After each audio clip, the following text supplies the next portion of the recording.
Hello, I'm Greg Hunter, and everybody wants to know where the economy is going. And with me is John Williams from ShadowStats.com. And John looks at the future by taking a hard look at the past. He looks at where we're going by looking at where we've been. First of all, John, before you have any predictions about the economy, a little bit about who you are and what you do. I've been a consulting economist for 25 years, Fortune 500 clients on down to individual investors. I forecast the economy, I analyze current statistics, what they tell you, and the accuracy of the current statistic. Well, one of the things you do is M3, and I know people out there are probably looking, M3, what is that? It's folks, what that is how much money is out there. The aggregate amount of how much money is in the system, in all levels of the system. And what you're looking at with M3 is the growth of M3, because it's not backed by anything, backed by gold, it's not backed by anything. This is the broadest measure of the money supply. Cash in the system, bank accounts, jumbo CDs, institutional money funds, and looking at the year-to-year change. How much has it changed since last year? Now, the funny thing about it is that back in March of 2006, the Federal Reserve stopped reporting M3. And it's the broadest measure. It's the best indicator that you have of inflation. Why would they do that? Well, they said it was too expensive, and it wasn't too meaningful. Why do you think they did that? I think they didn't want you to see what's happened. What's happening? Let's take a look back here. This is about where they stopped the reporting. Back in March of 06. Yes, and the orange line, which is M3, has just taken off. We're now over 15%, approaching 16%. The way this month is going, it could be well over 16%. And you have not seen that level of broad money growth.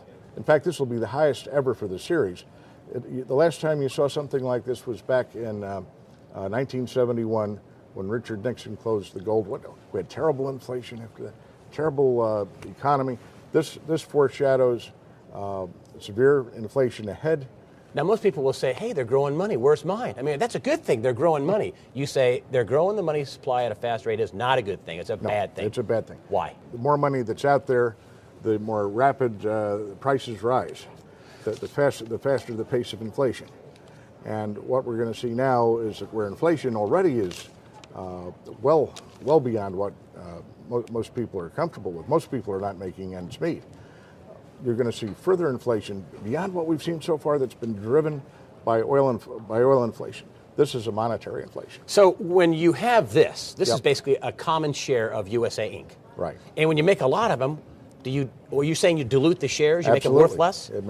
The dollar becomes worth less. Worth less, not worthless, but worth less. It may eventually become worthless, but yes, worth less. Two separate words. You know, Ben Bernanke has been quoted in a speech in July of 2007 as saying that he worries about, and I don't know how the exact quote, but people's perception of inflation. Why is he doing that? I think he believes that to a certain extent, and you'll see that what he's advertised in terms of inflation still being low, although the tone's beginning to change at the Fed, is that they go out and have found the lowest measure of inflation that they can find, core inflation, which takes out food and energy as though people don't consume food or drive cars, and food and energy prices are soaring. So predictions, where are we going? Where are we going? We have a severe recession ahead of us with even higher inflation than we're seeing now. It's going to be probably the worst business cycle seen since the Great Depression. Are we going to have a depression?